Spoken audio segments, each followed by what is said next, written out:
Welcome to City, ladies and gentlemen. I am your host, Alton West. Today I will have two exciting guests on talking about events coming up in our community. So make sure that you stay tuned for those interviews coming up in just a moment.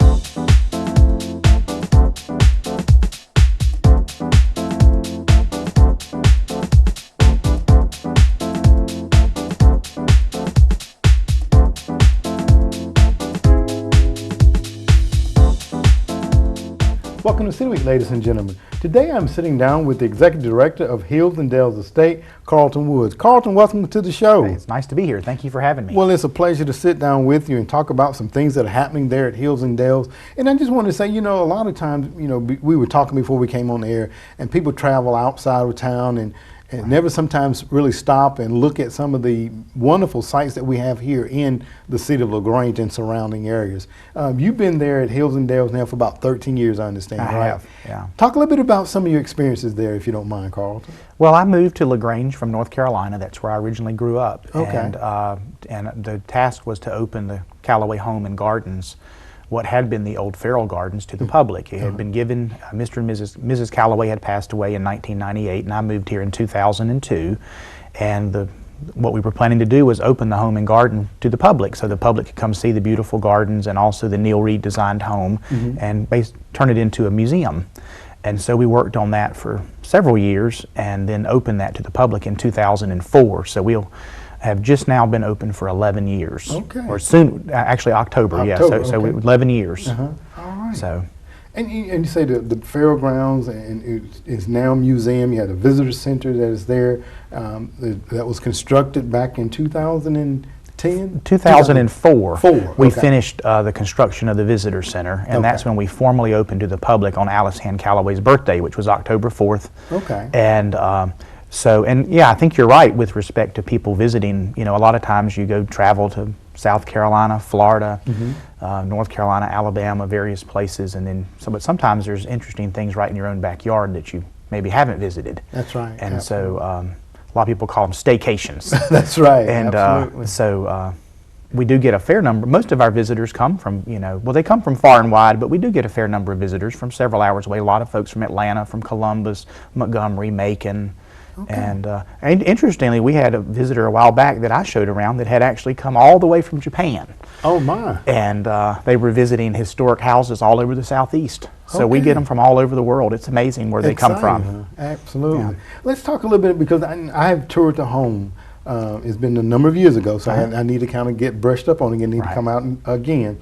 The visitor center there, and I remember when I visited the home some years ago, I was only able to tour the first floor of the home. Has that changed? That has. In fact, when we opened in 2004, you could only tour the first floor. Okay. But one of our plan was to open the second and third floor, and we had a fair amount of restoration work to do, and we opened the second and third floor in 2010. Okay. So initially you could only tour the gardens, the visitor center, and the first floor, which is about 8 rooms. Now you can actually tour the entire home, which includes all the bedrooms and the billiard room, which is on the 3rd floor, a very popular attraction. Oh my. And so now there's about 30 rooms you can actually see for the whole house. You can see the entire house, which spans about 13,000 square feet. So it's a pretty good sized house. Wow. And it's considered one of Neil Reed and Hal Hentz's finest works in the state of Georgia. It's the only Neil Reed home that I'm aware of that's open for regular tours. Okay, all right, very good. 31 rooms. And I wanted to ask the question, and I understand that Mr. Callaway, it was just he and his wife.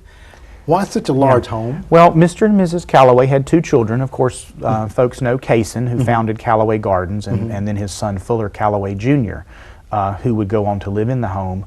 But when Mr. and Mrs. Callaway, this is Fuller Sr. and Ida Kaysen Callaway, when they lived there, also Ida Kaysen Callaway's mother and father lived in the home. Okay. And so it was much more, at that time, you had more extended families living together. In addition to that, Fuller Callaway Sr.'s brother, Pope, lived in the home. Okay. And various other family members who would come and live in the home. So in addition to that, Mr. Callaway was running his business enterprises, and many times business associates who were traveling or making purchases of textile products from the mills would come and have lunch or dinner, or maybe even spend the night. So it was very much a very busy home. Okay, absolutely. He needed the space. He needed to, absolutely. All right, so 31 room. What's the ticket price in the Carton for someone that was interested in taking a tour of the grounds in the home? It's $15 Okay. to tour the house and garden, and we do have group rates. We get a lot of church groups. We get a fair number of garden clubs, and so there's a reduced rate for groups. Okay. And in addition to that, we have several days a year for local folks who may want to come. For example, in the spring, usually on the Saturday of Mother's Day weekend, we have what's called Picnic in the Garden, and on that day, the gardens are actually open free. As long as you bring a picnic basket and a blanket, and it doesn't have to be a fancy basket. It can be a Chick-fil-A sack lunch or a Brown bag lunch. brown bag lunch. But if you bring in a picnic, then the gardens are free that day, and that's Mother's Day weekend. And we get on that particular day, we have all kinds of games: croquet, bocce ball, ladder ball. We usually have ponies, and all of that is free, and it's just a kind of a gift to the community the weekend of Mother's Day. Oh my, very on that exciting. Saturday. Okay, very exciting. And and I want to get down to the visitor center because, and as we entering into the Thanksgiving and the holiday season of time of the year, I know that you all are gearing up for that as well by having various programs and decorations. Let's talk a little bit about. I know that there's some Christmas decorations that's going up. Right. Well, that is one of our largest visitor segments is folks that live in the area within an hour or so that may have friends visiting, and they're looking for things to do while they're in town, particularly over the holidays. So a few of the things that we have coming up. We do decorate the home for Christmas, and it actually opens decorated on December the 5th. Okay. Which is a Saturday, and will be decorated through at least December 26th. And some people say, well, why do you wait so late? All of our decorations are fresh. We do not use anything artificial. So all fresh Fraser fir, fresh boxwood, fresh holly. Everything is done the old-fashioned way. Okay. So we'll be decorated, and we'll have in the house we do a wonderful kind of circa 1940s tinsel-laden Christmas tree, similar to what Fuller Jr. and Alice Calloway would have had there in the home. So people love to see that. We also, one of the special treats we do after your tour, we actually serve tea cakes, which using a recipe that Mrs. Calloway made. That was a popular family dessert.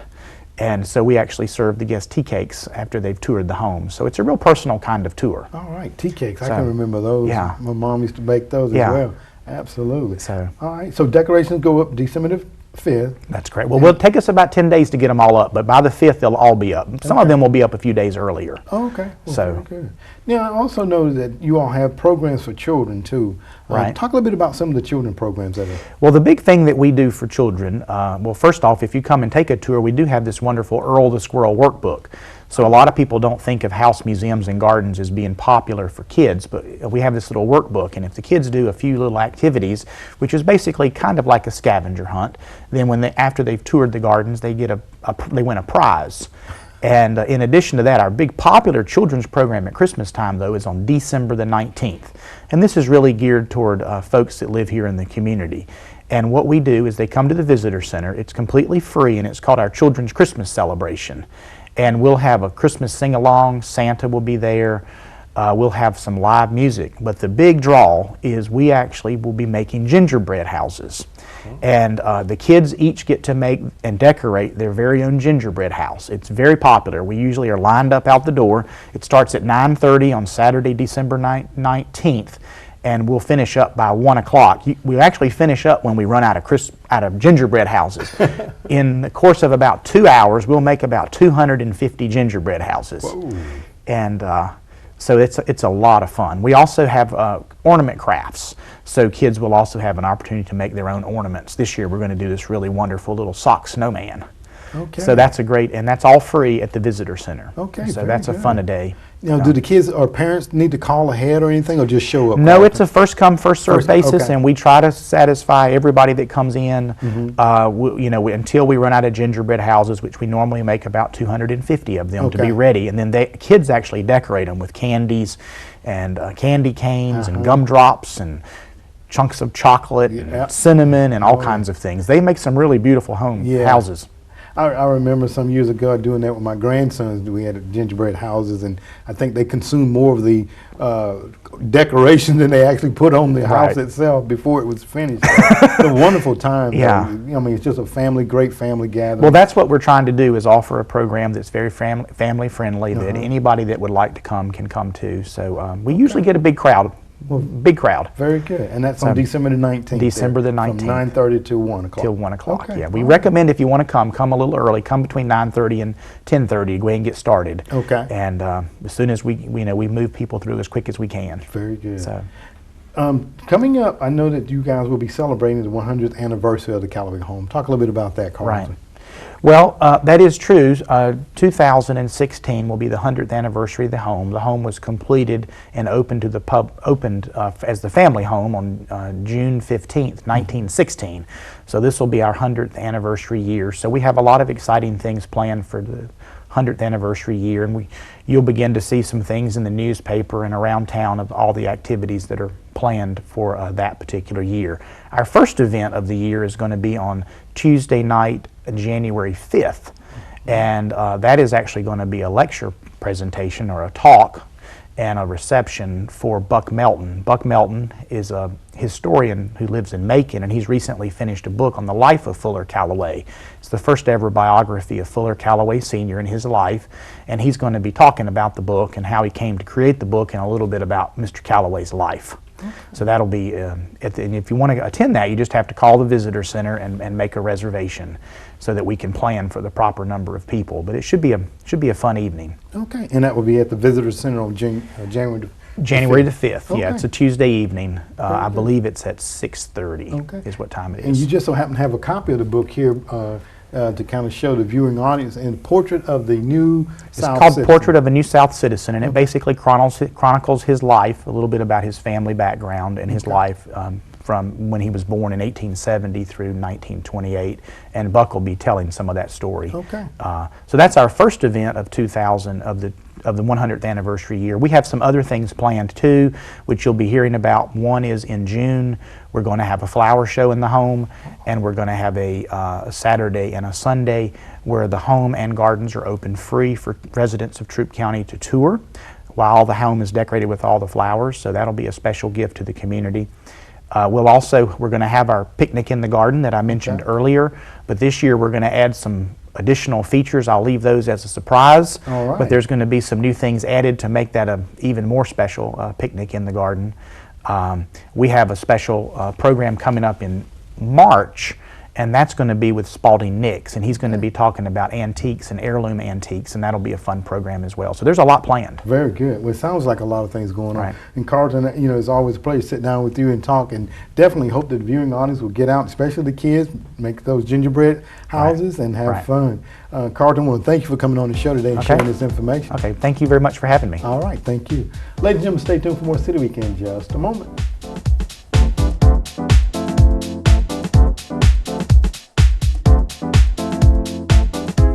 Welcome back to City Week, ladies and gentlemen.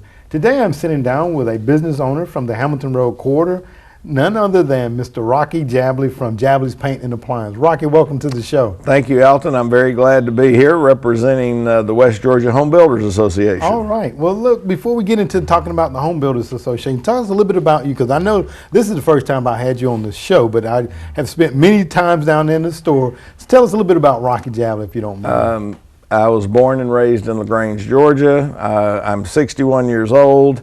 I have owned our business at 807 Hamilton Road since my father passed away in 1990. And we've been very fortunate to keep our doors open in the present business environment. We sell appliances, parts, paint. We've done specialty contracting work over the years, kitchens and baths. We've built a few homes in our time. As a matter of fact, when you were director of neighborhood housing services, I worked with you on several projects there. Absolutely. So we've been very fortunate to have a well-rounded organization. I have all the same guys that have been working for me for almost 30 years, so I'm very blessed to have that crew still with me. Absolutely. I come in the store and I see the same faces. That just shows the test of time and the trust that you have in those individuals that are around you as well. Well, every organization needs good people, and I've been very fortunate to have good people. Very good. And today you're here to represent the home builders of West Georgia.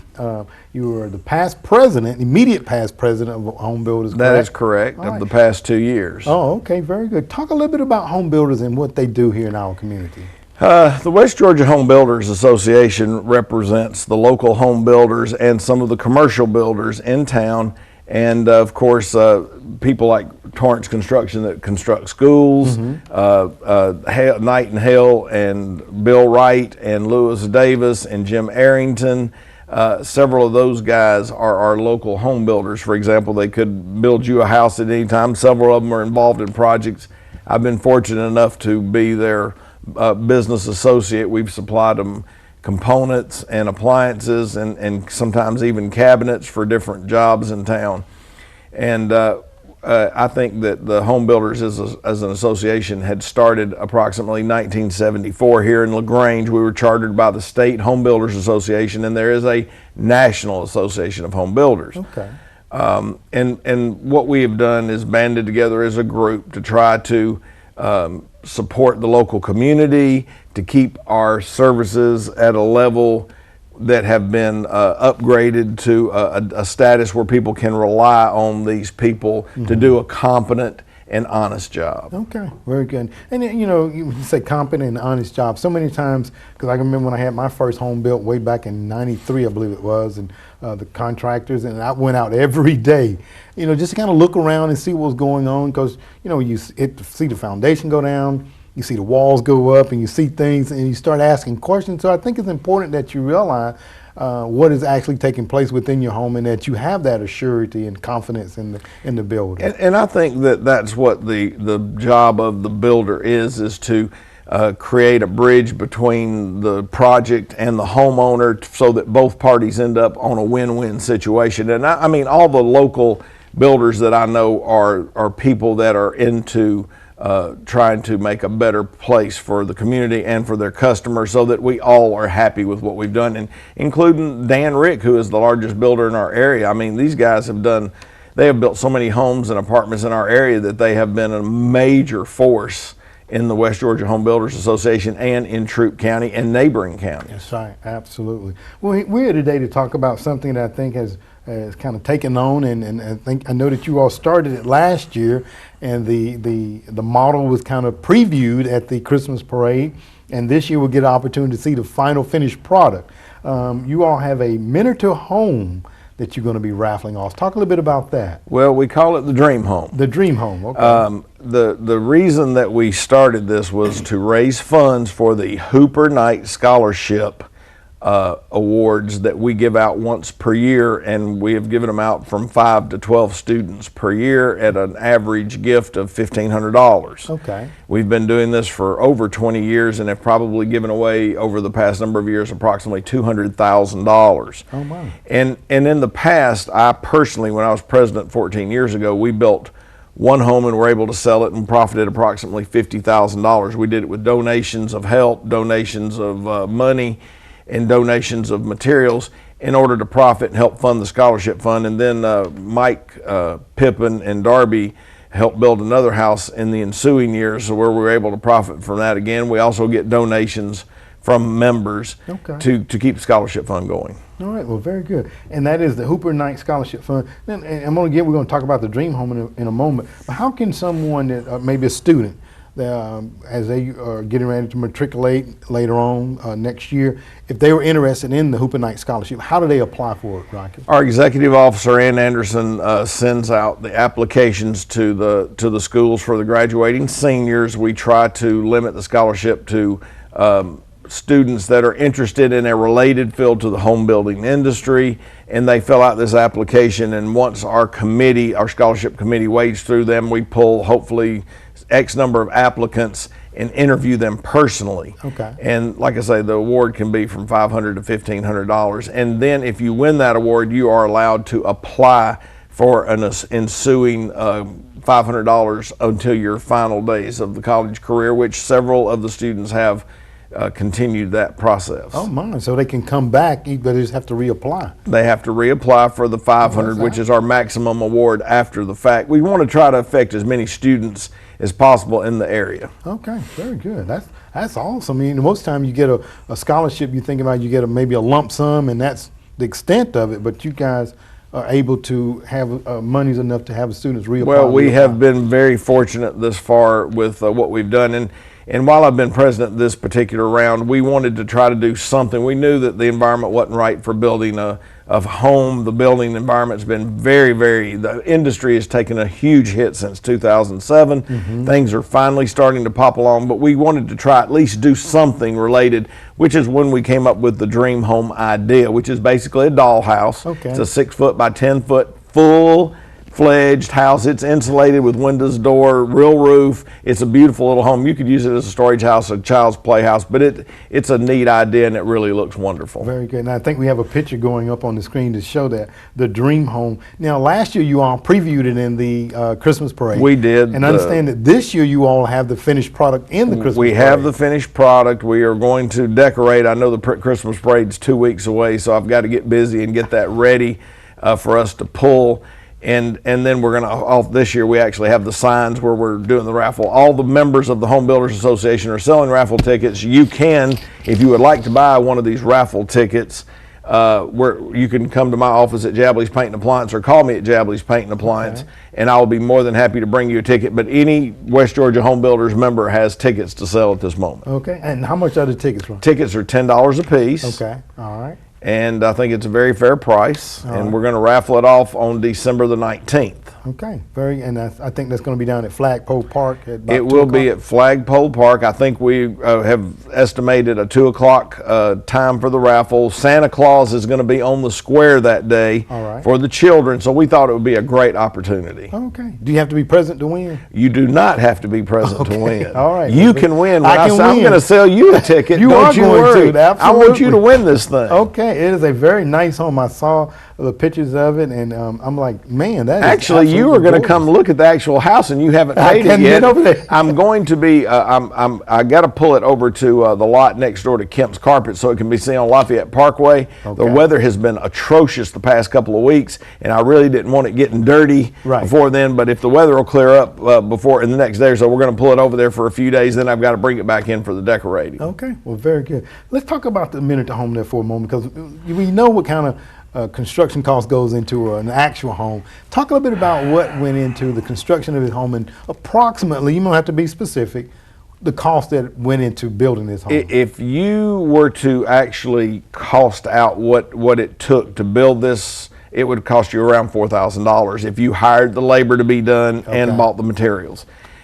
Presently, I have approximately $1,500 in cash in the little house, and the rest have been donations of labor and materials by different members of the Home Builders Association, including my own guys who did the construction in my warehouse. Okay, well, very good. And they were beautiful. They were wonderful about helping out with that. Absolutely. And again, it will be in the Christmas parade this year. So you get a chance to see. I think it's December the 3rd. I think it's early. It's early in I think December. it's very early this year. in December the 3rd, if I'm not mistaken. I think you're right. We're gonna have Barbie on in a moment later. She'll on. verify And that. She'll verify. That's right. And God bless Barbie. She was the one that came up with the idea of us being able to do it in Flagpole Park, and hopefully she got it approved for that. So we're going to be. So you put it out there now. We're out there now, so we've got to get something done. That's right. Right. You put it out there. All right. So again, this is to benefit the Hooper Knight Scholarship. And what's y'all goal, Rocky, if I may ask, for as far as fundraising for this event for selling of the dream? Well, we have up to 1,000 tickets to sell. My goal is to sell 500 tickets minimum. Okay. And that would be a beautiful blessing for us to do. But we need everybody to support us and win this house. There you go. So do what you can. If anybody wants a ticket, please call me or call Ann Anderson at the West Georgia Home Builders office, and she's at Executive Office Services. Okay. Or see any member of the Home Builders. Okay. Now you asked them to call you, so go ahead and give your phone number if you don't mind. My personal phone number at Jabley's Paint and Appliance is 706-882-1466. Okay. All right. And we'd love to have you call and buy a ticket. We don't have much time left. We're almost, a month away from getting this out of here. Absolutely, and again, I know we have a picture of the home going up. It is a very nice home. for a very worthwhile cause. Anytime we can sow a seed into the educational life of a child, you know, I think that is very well Well, worth it. that's what we're all about. We're all here to help the community. We are part of the community. We like to help fund things in the community, and at least we are doing some service work so we can be recognized as part of our local community. Absolutely. Well, Rocky, I want to thank you very much for being on the show today and sharing information about the Hooper Knight Scholarship, and also for the Dream Home raffle tickets. Contact any home builder of West Georgia, or Rocky Jablet Umwa sitting here with us today. And don't forget, you've got to come see this I gotta house in come see person. it. I will be there to see it. Rocky, thank you very much for being on the show today. I thank you for having me. I All right. really do. I Okay. appreciate it very Thank you. much. Ladies and gentlemen, stay tuned for more City Week in just a moment.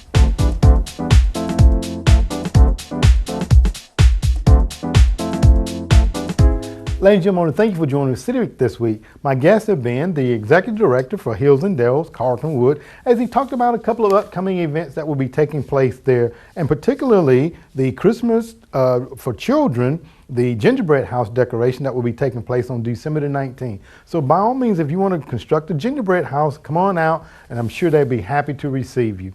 Also, I had on from West Georgia Home Builders, the past president, Rocky Jablet, as he talked about the Dream Home that will be raffled off on December the 19th, about 2 o'clock down at Flagpole Park. So if you hadn't got your ticket, by all means, give him a call, or any member of West Georgia Home Builders, to get your ticket, and you might just win a dream home. Ladies and gentlemen, I hope that you've enjoyed these interviews, and as always, I want to invite you back for more of City Week.